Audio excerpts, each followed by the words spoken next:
kalau sudah ada yang judicial review ya sudah, proyeknya Muhammadiyah kan enggak nambah-nambah armada karena sudah ada jalurnya gitu. Tapi diskusikan secara matang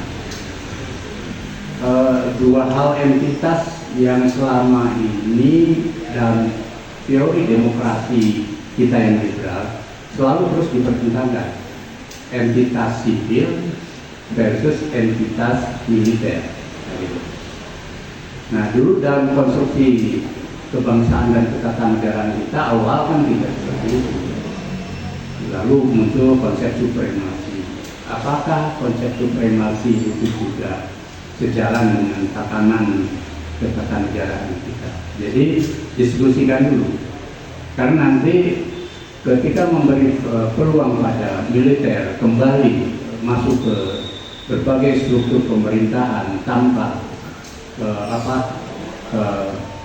berhenti dari posisinya, nanti kan ada problem juga.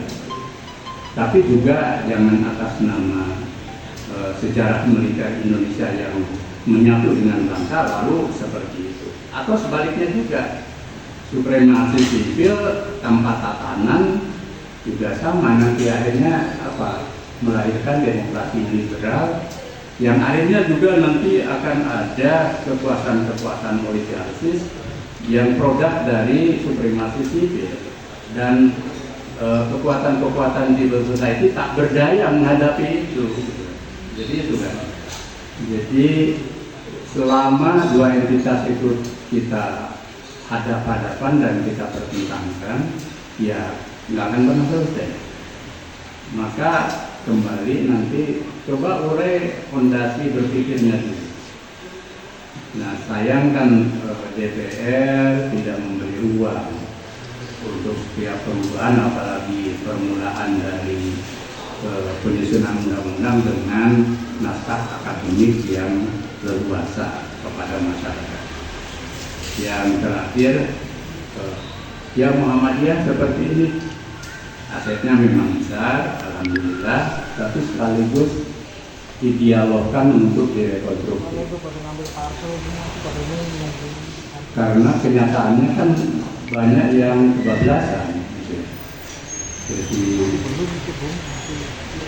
evaluasi, kemudian dialog, lalu rekonstruksi.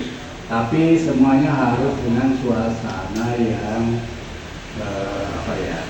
saling percaya, jangan saling curiga.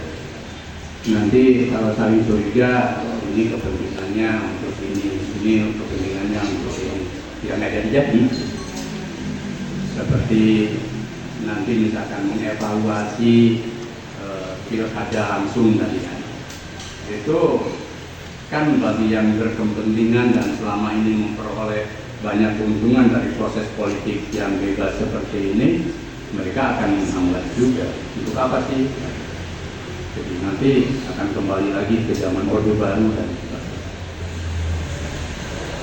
Nah, pastikan bahwa sila keempat itu terimplementasi enggak gitu. Itu aja. Kalau enggak, lalu untuk apa sila keempat itu? Direvisi enggak, gitu kan? Kecuali kalau mau direvisi. Tapi kan dasar negara nggak boleh direvisi kan. Jadi dievaluasi dalam suasana dialogis. Nah, nanti tentang format yang ketemu seperti apa itu konsensus. Nah, misalkan dimulai dari pilkada pemilihan yang terbatas atau apalah.